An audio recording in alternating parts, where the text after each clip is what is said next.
Endi zarurat bo'lgandir, oshgandir. Shu gaz bilan elektr to'lashdan hech qiynalayotganimiz yo'q. Oldin odamlarni maoshini oshirish kerak. Hamma maoshga kun ko'radi. Bu yoqda narx-navolar o'zingizlarga ma'lum. Arzon bo'lgan yaxshi, qimmatlik bo'lmaydi, qimmatlashsa. Odam xalq qiynaladi, o'rtacha yursa yaxshi. Men shu yoshga kelsam ham ishlab turibman. Shuning uchun bemalol to'layapmiz. Kerak bo'lsa 1 yilligini bir marta ham to'lab qo'yyapmiz oldinda. Demak, shunaqa bo'lish kerak ekanda. Hamma narsa oshyapti-yu. Balkim shunga hisob kitob qilib, shunga qarab oshirgandir-da. Odamlar oyligi oshyapti. Shuning orqasidan odamlar oylik oladi. Endi insof sari baraka deydigani. Endi birinchidan oddiy fuqaroni manfaatini o'ylab, o'shandan boshlash kerak. Katta oylik oladigandan emas.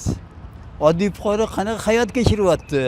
O'shaning hayotini analiz qilib oldin.